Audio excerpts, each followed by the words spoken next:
मंडल commission का सच, क्यों जला था पूरा देश। सुप्रीम कोर्ट का बड़ा फैसला।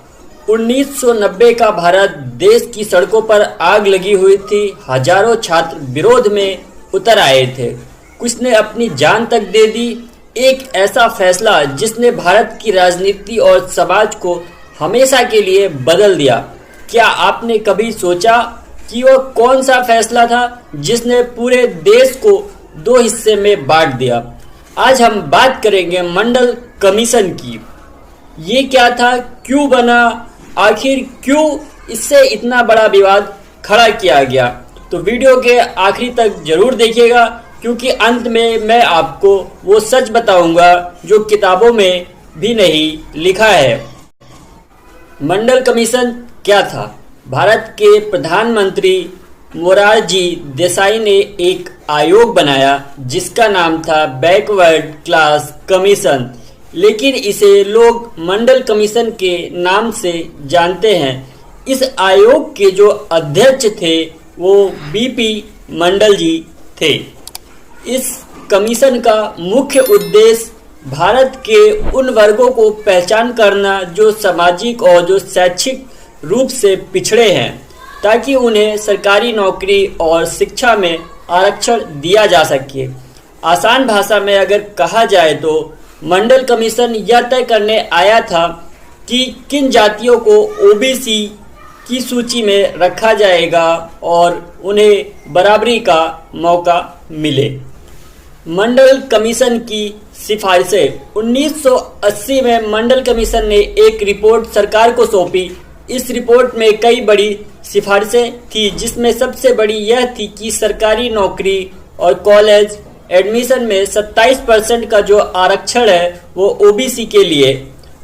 इससे पहले एससी को 15% और एसटी को 7.5% का आरक्षण था, यानी कुल जो आरक्षण था वो 49.5% हो गया। और सुनिए, इस रिपोर्ट में 3743 जातियों को ओबीसी के लिस्ट में शामिल किया गया था। जो विवाद की जो शुरुआत कहां से होती है, लेकिन जो ये रिपोर्ट जो थी वो 10 साल तक अलमारी में बंद पड़ी रहती है, क्योंकि दंगा बहुत ज्यादा हो जाता है।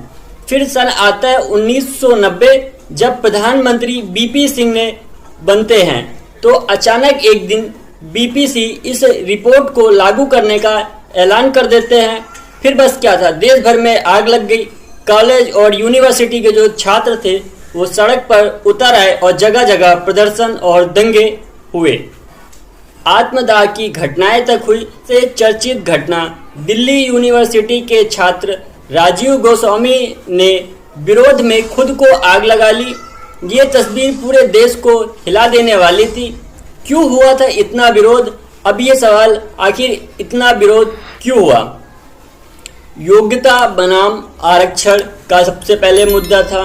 दूसरा मुद्दा था जातिगत राजनीति, समाज में बंटवारा, जो कि मैं आपको वन बाय वन बताता हूँ। जो स्वर्ण वर्ग के युवक जो थे उनका कहना ऐसा था कि मेहनत के बावजूद भी अब उनको सरकारी नौकरियां नहीं मिलेगी, क्योंकि सीट पहले से ही आरक्षित हो जाएंगी।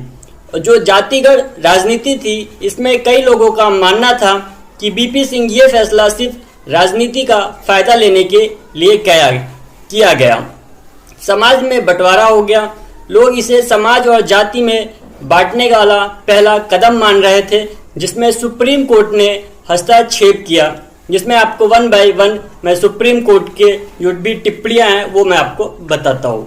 इससे मामला सीधे सुप्रीम कोर्ट तक पहुंचा। ये केस इतिहास में इंदिरा साहनी बनाम भारत सरकार के नाम से जाना जाता है। बीपी सिंह ने सरकार ने 1990 में मंडल कमीशन की सिफारिशें लागू कर दी।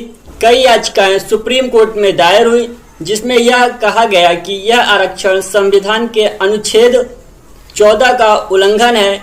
इससे योग्यता पर असर पड़ेगा। आरक्षण किसी भी जाति के आधार पर नहीं, बल्कि आर्थिक स्थिति के आधार पर होना चाहिए। सन 1992 में सुप्रीम कोर्ट ने 16 नवंबर 1992 को ऐतिहासिक फैसला सुनाया। यह जो फैसला था 9 जज की बेंच ने दिया और भारत के सबसे बड़ी केसों में से एक माना जाता है। इसके कुछ मुख्य पॉइंट हैं जो मैं आपको वन बाय वन बताता हूँ। ओबीसी का 27% आरक्षण बरकरार रहेगा।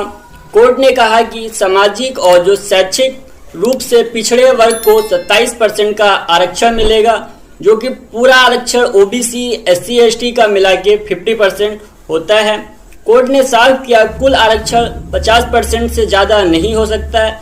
यह सीमा देश के संतुलन को बनाए रखने के लिए तय की गई है। उदाहरण के लिए मैं आपको बताता हूँ, एससी को 15%, एसटी को 7.5% और ओबीसी को 27%। इस तरीके से कुल मिला के 49.5% जो आरक्षण है इसमें दिया गया। और साथ में ही इसमें क्रीमी लेयर का कॉन्सेप्ट भी आया। क्रीमी लेयर का कॉन्सेप्ट क्या है? कोर्ट ने कहा कि ओबीसी में से ऐसे लोग जो आर्थिक और सामाजिक रूप से मजबूत है, उन्हें आरक्षण का फायदा नहीं मिलेगा। इसे ही क्रीमी लेयर कहा गया। क्रीमी लेयर में जो उसकी आय की जो सीमा है उसको मिनिमम 1 लाख प्रति वर्ष की गई थी, जो कि आज बढ़कर 8 लाख प्रति वर्ष हो चुकी है। पिछड़े जो जाति का है जो पैमाना है, तो उसके बारे में कोर्ट ने क्या टिप्पणी की? कोर्ट ने माना कि जाति अभी भी भारत में सामाजिक पिछड़ेपन का एक सही मापदंड है, लेकिन इसे अकेला आधार नहीं बनाया जाना चाहिए। अन्य मापदंड भी शामिल होने चाहिए। जिससे सुप्रीम कोर्ट का जो फैसला था, इस जजमेंट को मंडल कमीशन को संवैधानिक वैधता दे दी गई और ओबीसी का जो आरक्षण है वो हमेशा के लिए भारतीय राजनीति और नौकरशाही का हिस्सा बन गया। कई राज्यों में इसे फैसले के बाद ओबीसी का आरक्षण लागू हुआ, जिसकी 50% सीमा तय होने के बाद भी कई राज्य इसे पार करने की कोशिश की, जैसे कि तमिलनाडु। मंडल कमीशन का जो उद्देश्य था वो सामाजिक न्याय, लेकिन इसे लागू करने का तरीका और राजनीति ने समाज को 2 हिस्से में बांट दिया था। आज भी 30 साल बाद आरक्षण का जो मुद्दा है भारतीय राजनीति का सबसे बड़ा हथियार है। क्या यह सही था या गलत था, ये फैसला मैं आप पे छोड़ता हूँ। नीचे कमेंट करके आप हमें अपनी राय जरूर बताइएगा। अगर आपको यह वीडियो जानकारी पूर्ण लगा हो तो शेयर करें और ऐसी ही ऐतिहासिक और पॉलिटिक्स के सच जानने के लिए आप हमारे चैनल को सब्सक्राइब करना ना भूलें। Thank you for watching this video.